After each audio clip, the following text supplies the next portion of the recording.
আমরা যে বিষয়টি নিয়ে আলোচনা করছি জান্নাতে যাওয়ার অভ্যাস এবং আমলগুলো, একটা দুটো আমল যথেষ্ট নয়। এই জন্য রাসূলুল্লাহ সাল্লাল্লাহু আলাইহি ওয়াসাল্লাম অনেকগুলো আমল আমাদেরকে সাজেস্ট করেছেন। আল্লাহ তাআলা কোরআনে পাকে তো বলেছেনই, সবগুলো নিয়ে একটা আইডিয়া যে কি কি আমল অন্তত আমরা নিয়মিত করতে পারি, একটা লিস্ট থাকলে ভালো হয়। সেই আইডিয়া থেকে ছোট্ট বইটি লেখার একটা উদ্যোগ হয়েছে। লেখার কাজ শেষ হয়ে গেছে, প্রিন্টিংয়ে টাইম লাগতেছে আর কি। তো জান্নাত আমাদেরকে যেতে হবে, কারণ দুটো ঠিকানা আছে পরকালে, আখেরাতে যেতেই হবে। কেউ যদি বলে যে বাবা আমি জাহান্নাম তো চাই না, তো জান্নাতে যাওয়ার মতো আমলও যখন নাই, মাঝখানে থাকি কোনো এক জায়গায়, এরকম কোনো এক জায়গা আছে নাকি? যেতেই হবে জান্নাতে, তা না হলে আরেকটা ঠিকানা কি বরদাস্ত করতে পারবো? ইন্না লিল্লাহি ওয়া ইন্না ইলাইহি রাজিউন। তাহলে কি করে বাঁচতে হবে? সাহাবায়ে কেরাম, সালফে সালেহিন, আম্বিয়ায়ে কেরাম কি পরিমাণ মেহনত করে সারা জীবনব্যাপী সংগ্রাম সাধনা করে জান্নাতে যাওয়ার আপ্রাণ চেষ্টা করেছেন। জীবনের 1 নম্বর টার্গেট ছিল। যতক্ষণ পর্যন্ত জান্নাতে যাওয়াটা 1 নম্বর টার্গেট না হয়, 2 নম্বর টার্গেটে রেখে দেয় আর দুনিয়াটা 1 নম্বর হয়ে যায়, জান্নাত অনেক দূর থেকে যাবে। আসুন আমরা একদম টু দ্য পয়েন্টে কয়েকটি আমলে চলে যেতে চাই। 1 নম্বরে কতগুলো আমল অনেক বড় বড় আমল, এগুলো না করলে জান্নাতে যাওয়ার চিন্তাই করা যায় না। আবার কিছু কিছু আমল আছে ছোট্ট ছোট্ট আমল, যেগুলো করতে অনেক কষ্ট হবে না, আমরা প্রায় করেও যাচ্ছি। অনেক ছোট ছোট আমল, কিন্তু আমরা খেয়াল করি না এত ছোট্ট আমল এটা জান্নাতের দরজা খুলে দেয়, আমি তো জীবনেও জানতাম না। এগুলো আমরা কিছু খুঁজে খুঁজে জানার চেষ্টা করবো। সময় তো খুব কম, 15 মিনিট পরে আজান হয়ে যাবে, তারপরে কতটুকু পাওয়া যাবে দেখা যাক নামাজের পরে ইনশাআল্লাহ। 1 নম্বর হচ্ছে যে মূল ইসলামের যে আমলগুলো আছে, এগুলো আমাদের ইমানের পরে শুরু হয়ে যায়। সালাত, নামাজ, 5 ওয়াক্ত নামাজ নিয়মিত পড়া, ফরজ যাকাত আদায় করা, রমাদানের রোজাকে রাখা, এরপরে যাকাত আদায়, হজ আদায় করতে যাওয়া। এই প্রত্যেকটি আমলের কারণে আলাদা আলাদা জান্নাতের গেট থাকবে। যার নামাজ ঠিক মতো আমল করা হয়েছে তাকে জান্নাতের গেট দিয়ে, নামাজের গেট দিয়ে ঢাকা হবে। তার জন্য জান্নাতের সালাতে দরওয়াজা খোলা। যা ঠিক মতো যাকাত দেওয়া হয়েছে যাকাতের গেট দিয়ে তাকে ডাকা হবে। যিনি রমাদান রোজাগুলোকে ইহতিমামের সাথে পালন করেছেন তাকে, এবং আরো নফল রোজা রেখেছেন, তাকে ডাকা হবে বাবু সিয়াম দিয়ে, রাইয়ান দিয়ে। যার ঠিক মতো হজ আদায় করেছেন তাকে হজের গেট দিয়ে ডাকা হবে, সাদাকাতের গেট দিয়ে ডাকা হবে। যাকাত দিয়েছেন, সাদাকাত দিয়েছেন। এই হাদিস শুনে আবু বকর রাদিয়াল্লাহু তাআলা আনহু বললেন, ইয়া রাসূলুল্লাহ, যে জিহাদ করেছে জিহাদের গেট দিয়ে যাবে, এরকম অনেকগুলো আমল তিনি বললেন। তো বললেন, ইয়া রাসূলুল্লাহ, এমন কোন লোক কি আছে যে তাকে সব গেট দিয়ে ডাকা হবে? তিনি বললেন, আছে, তুমি তাদের একজন হবা আমি আশা করছি। সুবহানাল্লাহ। এই জন্য একটা দুটো আমলকে বেছে নিয়ে সারা জীবন করলে হবে না। যত আমল এসেছে সবগুলো কিভাবে করা যায়, বেশি বেশি আমল কিভাবে জীবনে নিয়ে আসা যায়, সে লাইনে আমাদেরকে চেষ্টা করতে হবে শুনে শুনে।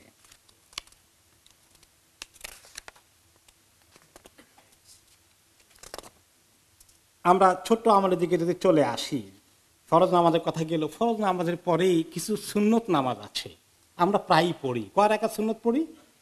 দৈনিক 12 রাকাত। এই বিষয়ে হাদিস এসেছে, রাসূলুল্লাহ সাল্লাল্লাহু আলাইহি ওয়াসাল্লাম ইরশাদ করেছেন, মান সাবারা আলা ইসনাতাই আশারা রাকাআহ ফিল ইয়াউমি ওয়াল লাইলা দাখালাল জান্নাহ আরবাআন ক্বাবলা আয-যুহর ওয়া রাকাআতাইনি বা'দা আয-যুহর ওয়া রাকাআতাইনি বা'দাল মাগরিব ওয়া রাকাআতাইনি বা'দাল ইশা ওয়া রাকাআতাইনি ক্বাবলাল ফজর।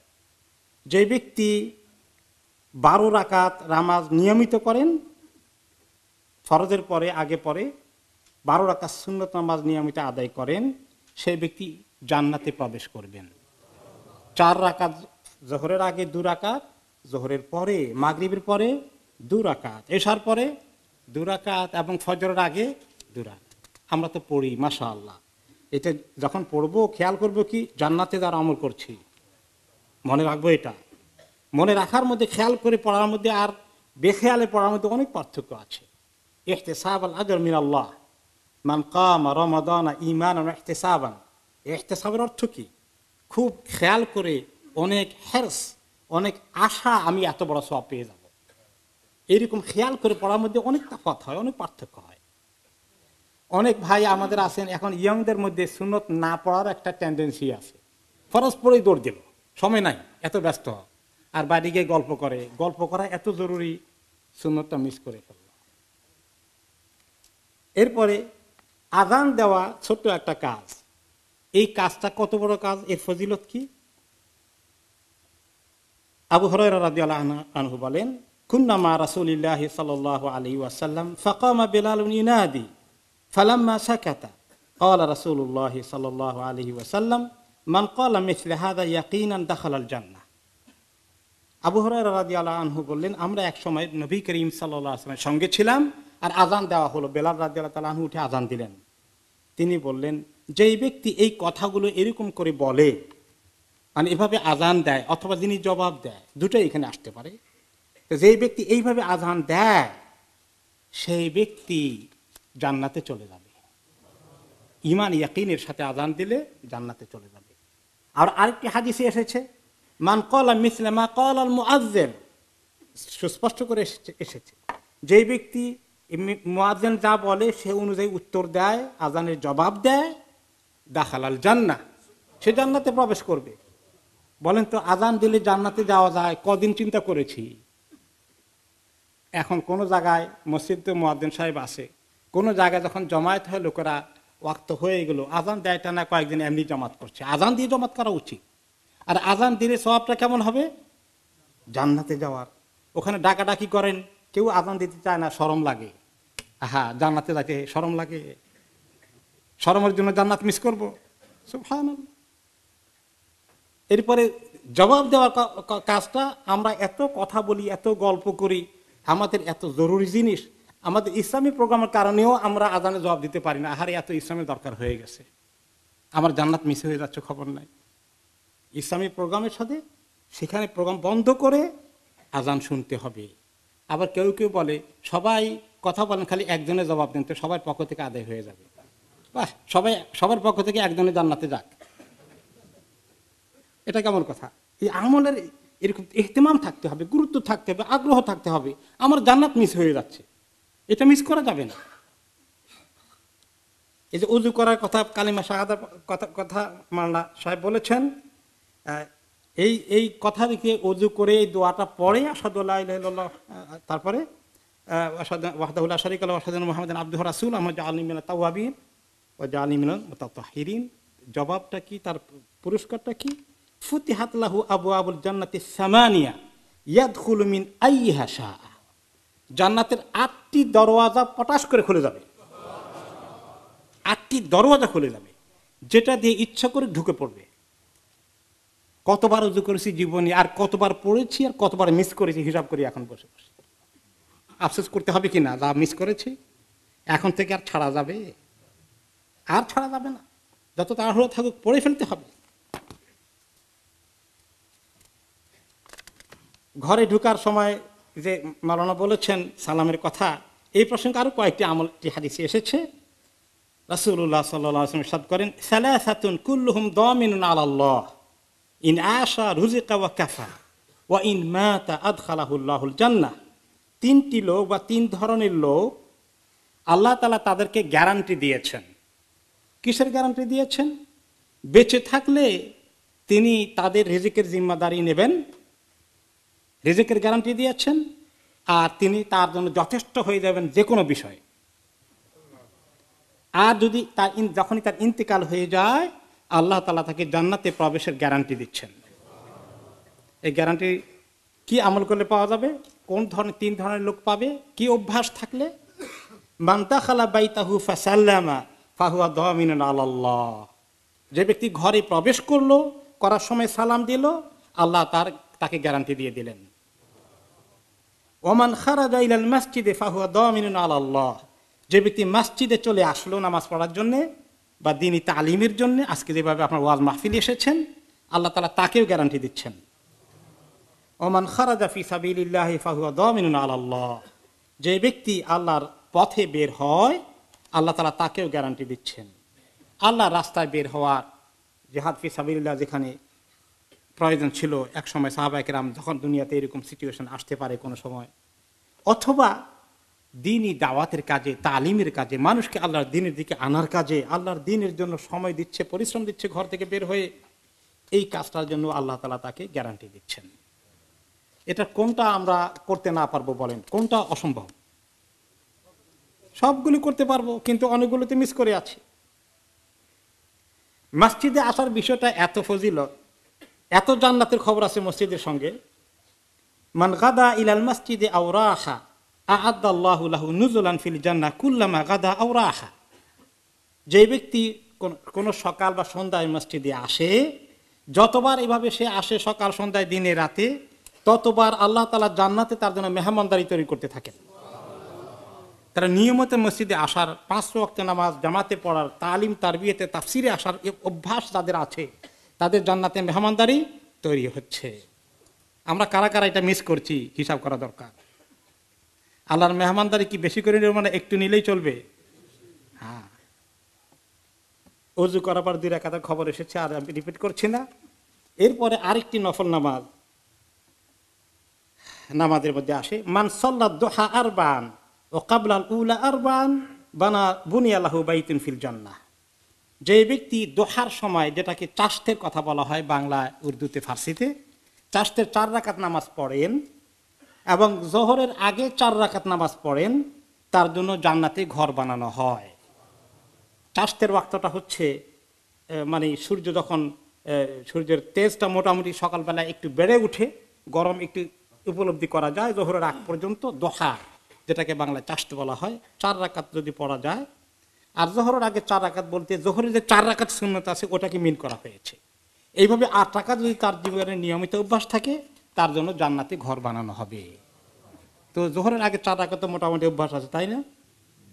আর এর আগে যদি 4 রাকাতের অভ্যাস করে ফেলতে পারি দোহার সময়, চমৎকার আইডিয়া।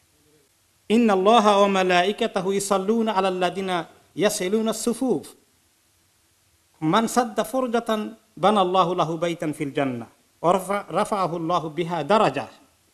যে আল্লাহ তাআলা এবং ফেরেশতাগণ সালাত এবং সালাম এবং রহমত পাঠান তাদের প্রতি, যারা সব সময় সফ মিলানোর চেষ্টা করে, সফের খালি জায়গা বন্ধ করে দাঁড়ায়, ফাঁক রেখে নামাজ পড়ে না, এদের প্রতি আল্লাহর পক্ষ থেকে সালাত আসে, ফেরেশতাদের দোয়া আসে। আর যে ব্যক্তি দেখলো হঠাৎ করে সবের মাঝখানে কোনো এক জায়গায় ফাঁক পাওয়া গেছে, একটা পেছন থেকে এসে ফাঁক পূরণ করে ফেলে, আল্লাহ তাআলা তার জন্যে জান্নাতের মধ্যে ঘর বানিয়ে ফেলেন এবং তার যে লেভেল আছে জান্নাতের মধ্যে 1 ডিগ্রি আপ করে দেন। আমাদের অভ্যাস আছে উপমহাদেশের মধ্যে যে আমরা ফাঁক রেখে রেখে নামাজ পড়ি, গায়ে লাগে, নামাজ পড়লে একটু অসুবিধা লাগে। সুবহানাল্লাহ। আর যদি এই হাদিস শুনেন, তাহলে ফাঁক থাকলে আপনার অসুবিধা লাগবে, ফাঁক বন্ধ করে ফেলবে। মসজিদ বানালে জান্নাত আছে। মান বানা লিল্লাহি মাসজিদান ইযকারু ফীহি বানাল্লাহু লাহু বাইতান ফিল জান্নাহ। যে ব্যক্তি মসজিদ বানাবে, আল্লাহকে স্মরণ করা হয়, যেখানে আল্লাহকে ডাকা হয়, নামাজ পড়া হয়, আল্লাহ তাআলা তার জন্য জান্নাতে ঘর বানাবেন। মাওলানা মাহমুদ হাসান সাহেব এই বিষয়ে আরেকটু বিস্তারিত আপনাদেরকে বলবেন ইনশাআল্লাহ। নিজের পায়ে নিজে দাঁড়ানো, মানুষের কাছে হাত না পাতা, জান্নাতে যাওয়ার আরেকটি আমল। সাওবান রাদিয়াল্লাহু আনহু একজন খুব মুখলিস সাহাবী, তিনি বলেন, ক্বালা রাসূলুল্লাহ সাল্লাল্লাহু আলাইহি ওয়াসাল্লাম মান ইয়াকফুলু লি আল্লা ইয়াসআলা আন-নাস শাইআন ওয়া আতাকাফফালু লাহু বিল জান্নাহ। কে আছো যে সে মানুষের কাছে হাত পাতবে না, কিছু চাইবে না, শুধু আল্লাহর কাছে চাইবে, আমি তাকে জান্নাতের গ্যারান্টি দিচ্ছি। সাওবান রাদিয়াল্লাহু তাআলা আনহু তিনি বলেন, আমি হাত তুলে বললাম, আমি চাই ইয়া রাসূলুল্লাহ। এই কথাটা তিনি বললেন, অন্য সাহাবীরা বলেন, ফাকানা লা ইয়াসআলু আহাদান শাইআন। তিনি আর কোনোদিন কারো কাছে কিছু চাননি। এমনকি তিনি উটের মধ্যে উঠেছেন, চাবুকটা পড়ে গিয়েছে, তার বাচ্চাগুলোকে বলেন, বাবা আমার চাবুকটা দাও। তিনি নিজে নিচে নেমে এসেছেন, এসে উঠিয়ে নিয়ে গেছেন, কারো কাছে চাইবেন না কিছু। সুবহানাল্লাহ, আমল দেখছেন? ইয়া আল্লাহ, কি মজবুত সংকল্প জান্নাতে যাওয়ার। আবু যার রাদিয়াল্লাহু আনহু এক সাহাবী, উনি খালি জিজ্ঞাসা করছেন, কয়েক হাদিসে জান্নাতে কিভাবে যাওয়া যাবে ইয়া রাসূলুল্লাহ, জাহান্নাম থেকে কিভাবে বাঁচা যাবে, এই প্রশ্ন ছিল ওনার বারে বারে। তিনি বললেন, মাযা ইউনজিল আবদা মিনান নার। হে আল্লাহ রাসূল, কোন জিনিস জাহান্নাম থেকে বান্দাকে বাঁচায়?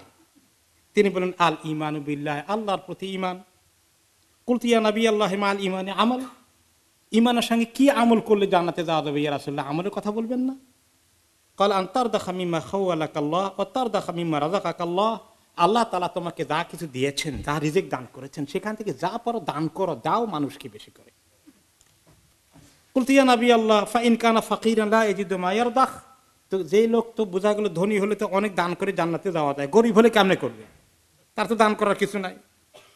তাহলে ইয়ামুরু বিল মারুফ ওয়া ইয়ানহা আনিল মুনকার, তাহলে ভালো কাজের জন্য মানুষকে একটু উৎসাহিত করুক, গুনার কাছ থেকে সরিয়ে নিয়ে আসুক।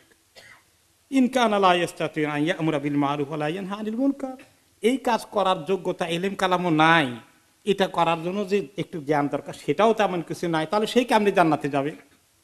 ফালিউইন আল আখরাক, তাহলে ডিজেবল কেউ আছে, বোবা, অন্ধ, খোঁড়া, এরকম তাদেরকে একটু হেল্প করুক ফিজিক্যালি। কে ইয়া রাসূলুল্লাহ, সে যদি এটাও করতে না পারে, নিজে দুর্বল হয় শারীরিকভাবে, আরেকজনকে ফিজিক্যালি হেল্প করতে পারে না, তাহলে জান্নাতে কেমনে যাবে? তাহলে একজন কাকে জুলুম করা হচ্ছে, জুলুম থেকে বাঁচানোর জন্য কথা বলে কাজ করে কিছু থামানো যায় কিনা সেটা করুক। কে ইয়া রাসূলুল্লাহ, এদের করার শক্তি সাহস যদি না থাকে, যে জালেম সে বড় শক্তিশালী, তাহলে তারও থামাইতে পারবে না, তাহলে কেমনে জান্নাতে যাবে? তাহলে এক কাজ করুক, ও তুমি তাহলে তোমার ভাইটাকে কোনো আমল না করাই এমনি জান্নাতে নিতে চাও বুঝি, কিছু করাবো না? আচ্ছা, কিছু যদি নাও করাও, তাকে এইটা বুঝাও যে লিয়ামসিক আদাহু আনিন নাস, মানুষকে যেন কষ্ট না দেয়, তার জবান দ্বারা, হাত দ্বারা, আচার ব্যবহার দ্বারা, মেজাজ দ্বারা মানুষকে যেন কষ্ট না দেয়। কুলতু ইয়া রাসূলুল্লাহ আরাআইতা ইন ফাআলা হাযা ইদখিলুহুল জান্নাহ, ইয়া রাসূলুল্লাহ, এতটুকু চুপ করে থাকলে, কাউকে কষ্ট না দিলেই জান্নাতে যাওয়া যায়? ক্বালা মা মিন আবদিন মুমিনিন ইসিবু খাসলাতান মিন হাদিল খিসাল ইল্লা আখাযাত বিয়াদিহি হাত্তা তুদখিলাহুল জান্নাহ। তিনি বলেন, যে কোনো মুমিন বান্দা এই যে যতগুলো আমল বলা হয়েছে, এগুলো কোনো একটা যদি আল্লাহ কবুল করে ফেলেন, সেই আমলগুলো করে, যে কোনো একটা করার তৌফিক তার হয়ে যায়, সেই আমলটি তার হাত ধরে তাকে জান্নাতে টেনে নিয়ে যাবে। অন্য হাদিসে এসেছে। এবার এই যে দোয়ার কথা আমাদের ইমাম সাহেব বলেছেন একটু আগে, তার আগে আরেকটি হাদিস, যে পূর্ব জামানার একজন লোককে বনি ইসরাইলের বা অন্য কোনো নবীর জামানায় তার ইন্তেকাল হচ্ছে। তো লোকটাকে কোনো কোনো রেওয়ায়তে আসছে ফেরেশতারা জিজ্ঞাসা করেন, কোনো কোনো রেওয়ায়তে আসছে আল্লাহ তাআলা নিজে জিজ্ঞেস করলেন, আমিলতা মিনাল খাইরি শাইআন, তোমার তো এখন মউত হচ্ছে, নেক আমল কিছু আছে আল্লাহর কাছে নেওয়ার জন্য? ক্বাল আল্লাহ, বলে যে হারে আমার কপাল পোড়া, কোনো নেক আমল তো আমার নাই, কি নিয়ে আল্লাহর কাছে আমি যাব? ক্বালু তাযাক্কার, ফেরেশতারা বলেন মনে করো, কোনো একটা মনে পড়ে কিনা ভালো আমল। এখন সে বলে যে একটা আমল করেছি ছোটখাটো, আল্লাহ জানে কবুল হবে কিনা। কিন্তু উদাইনুন নাস, আমার সঙ্গে লোকদের লেনদেন ছিল, আর লোকেরা আমার থেকে কর্জ নিত, অথবা আমি তাকে ক্রেডিট দিতাম, ব্যবসায়ী ছিলাম, আমার পাওনা আদায় করার জন্য আমি যখন আমার লোক পাঠাতাম, লোক পাঠালে বলে দিতাম, শোনো, যার দিতে কষ্ট হয় তার মাল ক্রয় করে নিয়ে আসো না, তাকে টাইম দিও, 3 মাসের দেওয়ার কথা পারে নাই, 6 মাস দিও, বাড়াই দিও। আর যে দিতে আসলো একটু কম দিয়েছে, কিছু একটু অল্প হয়ে গেছে, তাকে ছেড়ে দিও, নিয়ে ওটা দিয়ে আটকাই রেখো না। এতটুকুন করেছি, জানি না আল্লাহ তাআলা কবুল করবেন কিনা। তখন এই কথা শুনে ক্বাল আল্লাহু আযজা ওয়া জাল তাজাওয়াজু আনহু, আল্লাহ তাআলা বলেন সে ছেড়ে দেয়, তোমরা তাকে ছেড়ে দিও। অন্য রিওয়ায়াতে আসছে সে ছেড়ে দিতে পারে, আমি ছেড়ে দিতে পারি না, আমি তাকে ছেড়ে দিলাম। লেনদেন নিয়ে কি লাগা লাগে আমাদের, পাওনা দেওয়ানা নিয়ে, এই যে ইজি গোয়িং, হক নিতে কিছু পাই নাই, তার জন্য জান দেওয়ার দরকার নাই, কিছু মাফ করে দেওয়া, মানুষকে কষ্ট না দেওয়া। আহারে কর্জ দিয়েছেন আপনি, সেই বেচারা দিতে পারে না, আপনি তারপর গিয়ে আপনি তাকে তাড়া করছেন। আসলে কিছু লোক আছে অবশ্য প্রতারণা করে, তাদের কথা বাদ দিলে জেনুইন আছে, দিতে পারে না, ঠিকই গেছে, নিয়েছে আপনাকে 6 মাসের ভিতরে দিবে, কিন্তু এখন তার দেওয়া কোনো অবস্থানে, সে না খেয়ে আছে, আপনি তার উপরে গিয়ে তাকে গলা টিপে আদায় করে নিয়ে আসবেন, মাল ক্রয় করবেন না। এই প্রসঙ্গে একটি হাদিস মনে পড়লো, এক সাহাবী, ওনার কাছে আরেক সাহাবী পাওনা ছিলেন, এরকম লেনদেন দিচ্ছে না সময় মতো, আর দেখাও দেয় না, এরকম আমাদের সমাজে তো আছে অনেক। এখন ওই সাহাবীতে রাগ হয়ে গেছেন ভীষণ। একদিন তার বাড়িতে গিয়েছেন, ডাকাডাকি করছেন, এই তুমি আসো নাকি, এদিকে আসো। এই বেচারা তো কয়েকবার ওয়াদা খেলাফ করেছে, এখন সেই বেচারা পলিয়ে গেছে, কোন এক জায়গায় লুকিয়েছে। বলা হচ্ছে যে না উনি নাই। চিন্তা করলো যে এই বোধ আমাকে ফাঁকি দিবে, আমি দাঁড়িয়ে থাকি, কোনো বাচ্চা বাইর হয় কিনা বাড়ি থেকে দেখি। বাচ্চা একটা বের হয়েছে, বলে এই তোমার আব্বা কোথায়? ছোট মানুষ তো, মাসুম বাচ্চা, বলছে আব্বা তো ওখানে পালিয়ে আছে, লুকিয়ে আছে। তখন ডাক দিয়ে বলে, এই শোনো, আমি জানি তুমি ওখানে লুকিয়েছ, তুমি আসো, এদিকে আসো জলদি। বেচারা এখন ধরা পড়ে গেছে, চলে আসছেন, এসে বললেন কি এত পালালে কেন, তুমি কথা ঠিক রাখো না? বলে ভাই ওয়াদা অনেকবার খেলাপ করেছি, আজকে আসলে আমি আবার হয়তো একটা ওয়াদা খেলাপ করে একটা মিথ্যা কথা বলতে হবে, ভাই আমি এই বিপদে আছি, আমার কোনো তৌফিক নাই। তখন তিনি বললেন, সত্যি বলছো? বলে সত্যি। যাও, আমি তোমাকে মাফ করে দিলাম আল্লাহর রাস্তায়। সুবহানাল্লাহ। এরকম ঠাকা হলে আমরা মাফ করে দেব। মাফ করে দেওয়ার মধ্যে অনেক ফায়দা, অনেক ফায়দা। আল্লাহ তাআলা মাফ করে দেবেন। আমরা এই ছাড়াছাড়ি করতে পারি না। আহারে ভাই ভাই সম্পত্তি নিয়ে একটুখানি ব্যাসকম নিয়ে আটকিয়ে ধরি, সম্পর্ক ছিন্ন হয়ে যায়, জান্নাত মিস হয়ে যাচ্ছে, খবর নাই আমাদের। এরপর আরেকটা হাদিস শুনে আমরা আযানের দিকে যাবো ইনশাআল্লাহ। একটা হাদিসে রাসূলুল্লাহ সাল্লাল্লাহু আলাইহি ওয়াসাল্লাম বলেন, মান আসবাহা মিনকুমুল ইয়াওমা মারিদান, মান আসবাহা মিনকুমুল ইয়াওমা সাইমান। আজকে রোজা কে রাখছো, নফল রোজা? আবু বকর রাদিয়াল্লাহু আনহু বলেন, আনা, আমি রেখেছি। আবার বলেন, কে আজকে তোমরা একজন অসুস্থ লোককে দেখতে গিয়েছো, রোগী দেখতে গিয়েছো? আবু বকর রাদিয়াল্লাহু আনহু বলেন, আনা, আমি দেখতে গিয়েছি। আজকে কে একজন মিসকিনকে খাবার দিয়েছো? আবু বকর রাদিয়াল্লাহু আনহু, আনা। আজকে কে একটি জানাজা পড়েছো? আবু বকর রাদিয়াল্লাহু আনহু বলেন, আনা। তখন নবী করিম সাল্লাল্লাহু আলাইহি ওয়াসাল্লাম বললেন, মাশতামাআত হাযিহিল খিসাল ফি রাজুলিন ফি ইয়াওমিন ইল্লা দাখালাল জান্নাহ। যে ব্যক্তির জীবনে একদিনের ভিতরে এই কতগুলো আমল পাওয়া যায়, কয়টা আমল ছিল এখানে? 4টা আমল পাওয়া যায়, সে ব্যক্তি অবশ্যই জান্নাতে যাবে। এরপর আজকে এখন একটি ছোট্ট আমলে আমরা এখন যাব। ছোট্ট নয়, আসলে অত্যন্ত গুরুত্বপূর্ণ আমল। قال صلى الله عليه وسلم القرآن شافع مشفع ماحل مصدق من جعله أمامه قاده إلى الجنة ومن جعله خلف ظهره ساقه إلى النار। কোরআন জান্নাতে যাওয়ার একটি আমল। যে ব্যক্তি কোরআন বেশি করে তেলাওয়াত করবে, কোরআনের সঙ্গে তার জীবন্ত সম্পর্ক থাকবে, কোরআনের অর্থ বোঝার চেষ্টা করবে, দিল দিয়ে পড়বে, কোরআন তার জন্য সাফে হবে, সুপারিশকারী, আল্লাহর কাছে সুপারিশ করবে যে আল্লাহ বেচারাকে জান্নাত দান করেন। এবং মুসাফফা, রাসূলুল্লাহ সাল্লাল্লাহু আলাইহি ওয়াসাল্লাম বলেছেন যে তার সুপারিশকে আল্লাহ কবুল করবেন। কত সৌভাগ্য হবে যদি কোরআন আমাদের জন্য সুপারিশ করে বসে, আল্লাহ সেটা কবুল করবেন। ও মাহিলুন মুসাদ্দাক, মাহিল হচ্ছে অ্যাডভোকেট, সলিসিটার, যুক্তি তর্ক পেশ করবে কি কারণে আপনাকে জান্নাত দেওয়া লাগবে, সেগুলো দিয়ে আল্লাহ তাআলার কাছে কোর্টে যেভাবে উকিল সাহেব বলেন ওইরকম করে আল্লাহর কাছে যুক্তি দেবেন, এবং যুক্তিকে আল্লাহ তাআলা কবুল করবেন। কারণ কোরআন কি উল্টাপাল্টা যুক্তি দেবে নাকি? আল্লাহ তাআলাই তো পারমিশন দিয়েছেন কোরআনকে কথা বলার জন্য। যে ব্যক্তি কোরআনকে সামনে রাখে, কোরআন অনুযায়ী চলে, জীবন চালায়, কোরআন তাকে জান্নাতের দিকে নিয়ে যায়। আর যে ব্যক্তি কোরআনকে পিছনে রেখে দেয়, সেটা তাকে জাহান্নামের দিকে নিয়ে যায়। কোরআন পড়ে না, কোরআন অনুসরণ করে না। কোরআন তো পুরোটার এত মর্যাদা, একটি ছোট্ট সূরার মর্যাদা। মান ক্বারাআ কুল হুয়াল্লাহু আহাদ 10 মাররাতিন বানাল্লাহু লাহু বাইতান ফিল জান্নাহ। মুসনাদ আহমদে হাদিসটি এসেছে।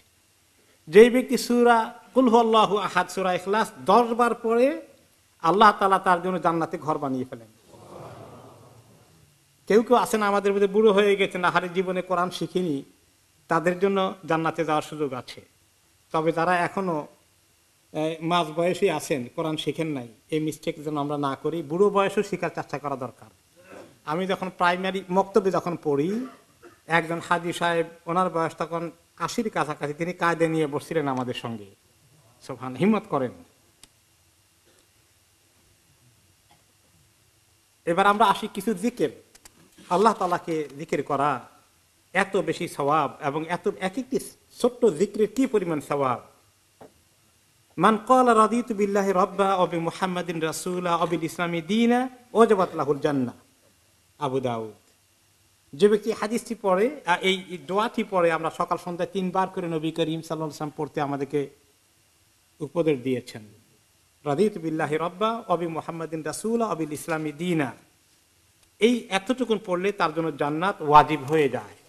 আরেকটি সুন্দর জিকির, মান শাহিদা আল্লা ইলাহা ইল্লাল্লাহু ওয়াহদাহু লা শারীকা লাহু ওয়া আন্না মুহাম্মাদান আবদুহু ওয়া রাসূলুহু ওয়া আন্না ঈসা আবদুল্লাহি ওয়া রাসূলুহু ওয়া কালিমাতুহু আলকাহা ইলা মারইয়াম রূহুম মিনহু ওয়াল জান্নাতু হাক্কুন ওয়ান নারু হাক্কুন আদখালাহুল্লাহুল জান্নাহ আলা মা কানা মিনাল আমাল। যে ব্যক্তি এই জিকিরটা পড়ে, যার এখন আমি পড়লাম আরবিতে, বাংলা তরজমা হচ্ছে যে আল্লাহ, আমি সাক্ষ্য দিচ্ছি আল্লাহ ছাড়া কোনো মাবুদ নেই, তিনি এক, তার কোনো শরীক নেই, মুহাম্মদ সাল্লাল্লাহু আলাইহি ওয়াসাল্লাম আল্লাহর বান্দা এবং রাসূল, ঈসা আলাইহিস সালাম আল্লাহর বান্দা এবং রাসূল, এবং আল্লাহর পক্ষ থেকে নাজিলকৃত একটি বাক্য মারিয়ামের প্রতি, এবং আল্লাহর পক্ষ থেকে রূহ, আর বিশ্বাস করে জান্নাত হক, জাহান্নাম হক, তাহলে আল্লাহ তাআলা তাকে জান্নাতে প্রবেশ করাবেনি, তার আমল যাই থাকুক না কেন। কোন কোন হাদিসে ফি রিওয়ায়াতিন উখরা মিন আবওয়াবিল জান্নাতি সামানিয়া আইয়ুহা শাআ, জান্নাতের 8টি দরওয়াজা, যেটা দিয়ে চায় সে ঢুকে যেতে পারবে। আরেকটি সুন্দর দোয়া সাইয়্যিদুল ইস্তিগফার আমরা শুনেছি, সাইয়্যিদুল ইস্তিগফার আন ইয়াকুল আল আবদ আল্লাহুম্মা আনতা রাব্বি লা ইলাহা ইল্লা আনতা খালাকতানি ওয়া আনা আবদুকা ওয়া আনা আলা আহদিকা ওয়া ওয়া'দিকা মাসতাতা'তু আউযু বিকা মিন শাররি মা সানাতু আবুউ লাকা বিনি'মাতিকা আলাইয়া ওয়া আবুউ বিযামবি ফাগফিরলি ফাইন্নাহু লা ইয়াগফিরু যুনুবা ইল্লা আনতা মান ক্বালাহা ফি ইয়াউমিন মুকিনান বিহা ফামাতা ক্বাবলা গুরুবিশ শামসি দাখালাল জান্নাহ ওয়া মান ক্বালাহা ফি লাইলিন ফামাতা ক্বাবলা তুলুইশ শামসি দাখালাল জান্নাহ। রাওয়াহুল বুখারী।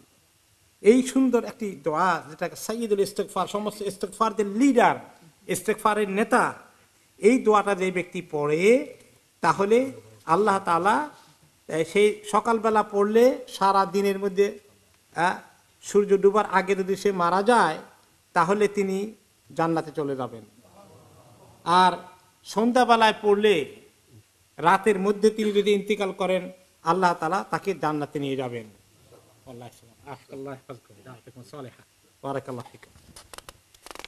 এটা মুখস্থ করা কঠিন কাজ নয়, হিসনুল মুসলিমে আছে, দেখে দেখে মুখস্থ করি। সকালে নবী করিম সাল্লাল্লাহু আলাইহি ওয়াসাল্লাম 3 বার পড়তে রেকমেন্ড করেছেন, সন্ধ্যাবেলায় 3 বার।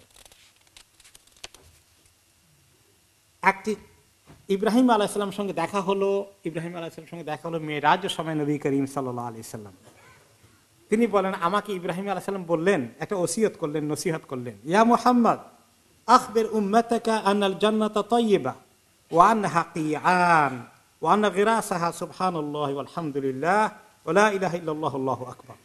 হে মুহাম্মদ, আপনার উম্মতকে খবর দেবেন কি, জান্নাতের মাটি খুবই উত্তম, খুবই উর্বর, কিন্তু এখন সেটা খালি। যখন বান্দা আমল করে তখন সেখানে বাগান ফলতে থাকে, আর অন্যতম বাগান হচ্ছে সুবহানাল্লাহ আলহামদুলিল্লাহ ওয়া লা ইলাহা ইল্লাল্লাহু আল্লাহু আকবার বলা, জান্নাতে বাগান তৈরি হতে থাকে।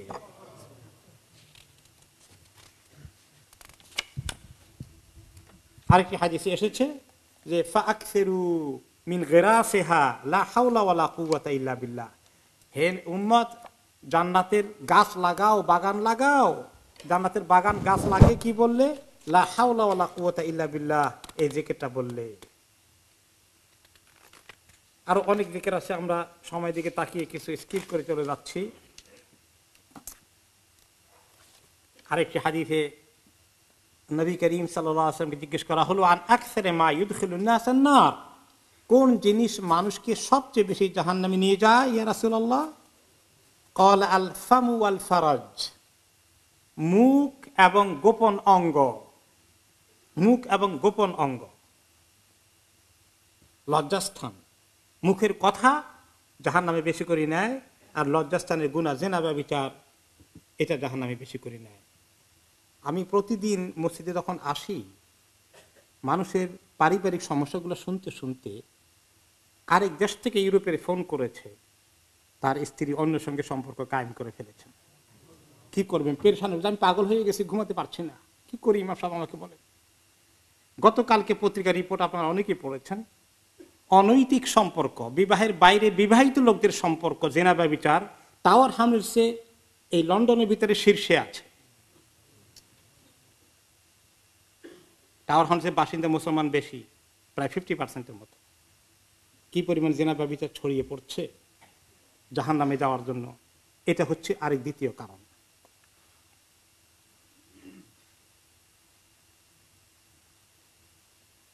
আর তারপরে প্রশ্ন করা হলো ওয়াসুইল আন আকসারি মা ইয়াদখুলুন নাসাল জান্নাহ, কোন জিনিস মানুষকে জান্নাতে বেশি করে নিয়ে যাবে হে রাসূলুল্লাহ?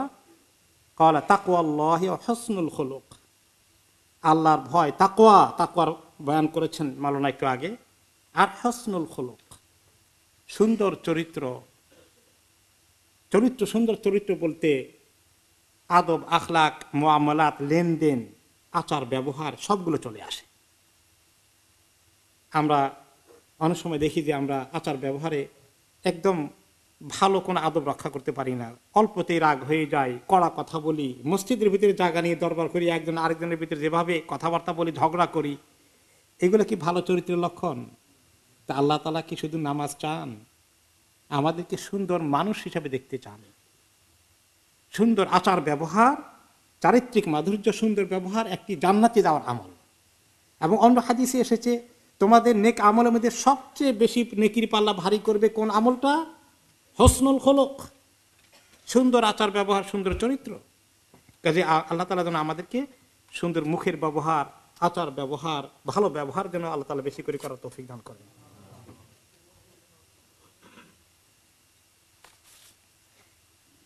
এরপরে মেয়েদেরকে প্রতিপালন করা, আদর করে, যত্ন করে, এই বিষয়ে সুন্দর হাদিসে বলা হয়েছে এটি জান্নাতে যাওয়ার আরেকটি আমল।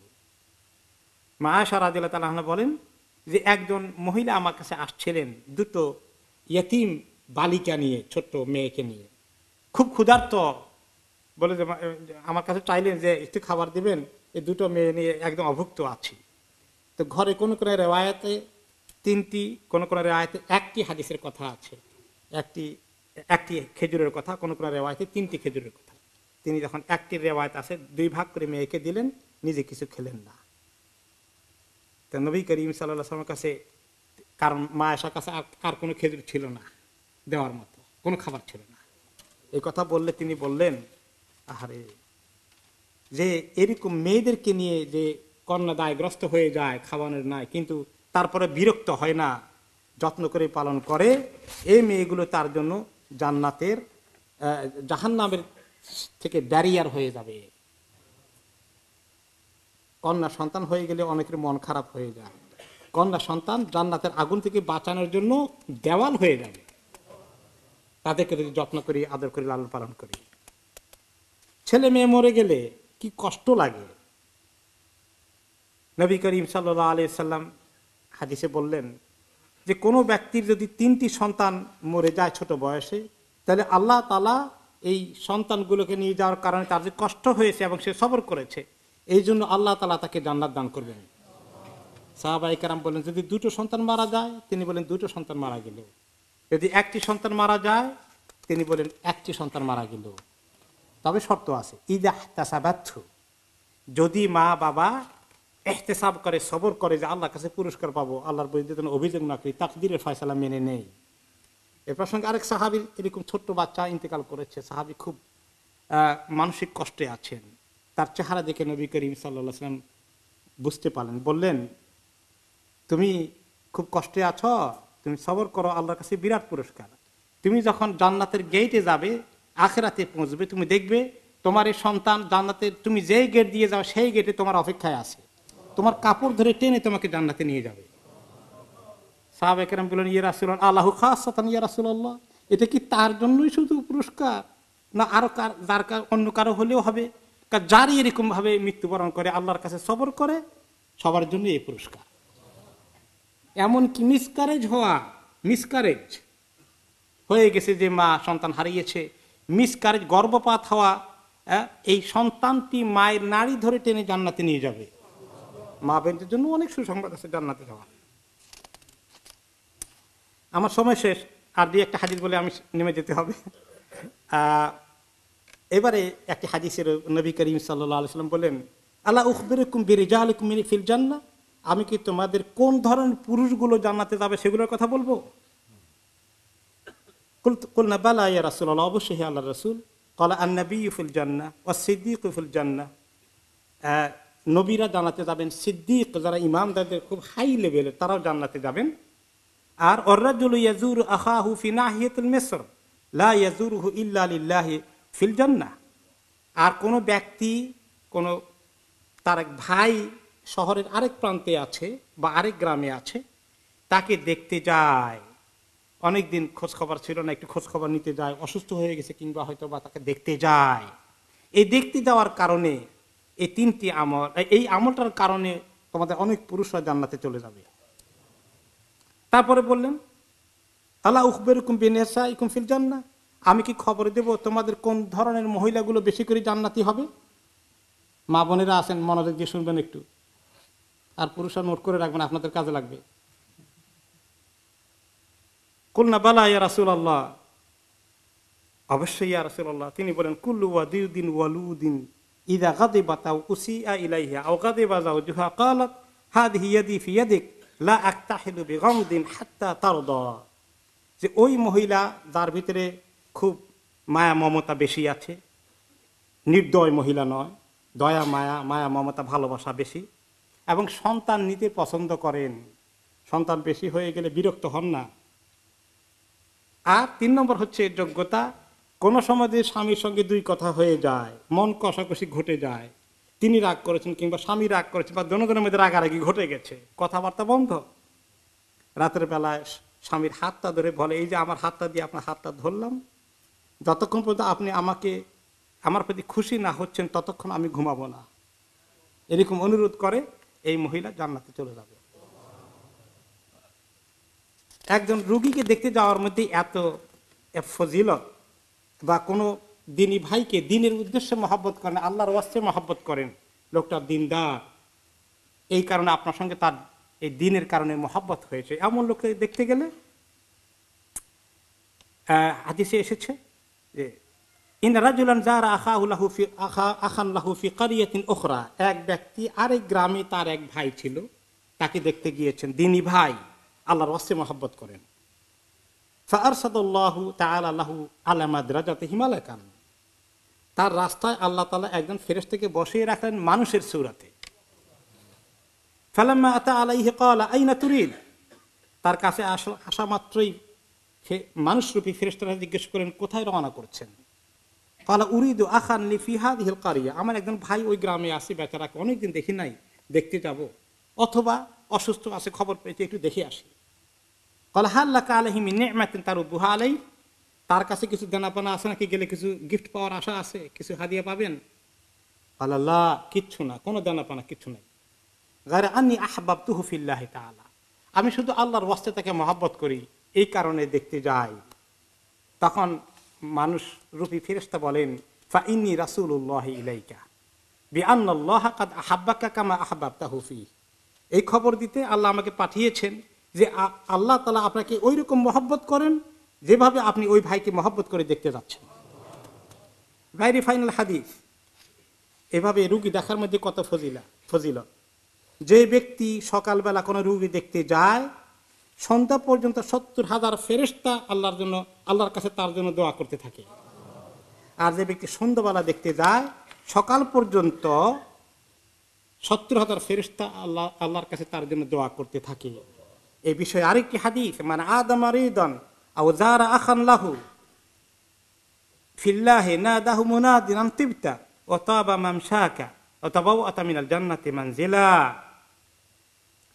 এসে বলে যে তুমি এই রাস্তা যখন সে চলে, কোনো ব্যক্তি কোনো রোগীকে দেখার জন্যে বা কোনো দিনী ভাইকে দেখতে আল্লাহর ওয়াস্তে, তখন একজন ফেরেশতা আওয়াজ দিয়ে বলেন তিবতা, তুমি খুব ভালো হয়ে গেলে, ভালো কাজ করলে, তবা মামশাকা, তোমার এই চলার পথ কতই না উত্তম, কতই না ভালো হলো, তাবাওয়াতা মিনাল জান্নাতি মানজিলা, জান্নাতে তোমার মঞ্জিল তুমি ফিক্স করে ফেলবে। অন্য হাদিসে এসেছে যতক্ষণ রোগীর কাছে থাকে ততক্ষণ সে জান্নাতের খোরফা, জান্নাতের ফল পাড়তে থাকে। আল্লাহ তাআলা আমাদেরকে জান্নাতে যাওয়ার আরো অনেক আমল আছে, সেগুলো শোনার এবং শুনে আমল করার তৌফিক দান করুন।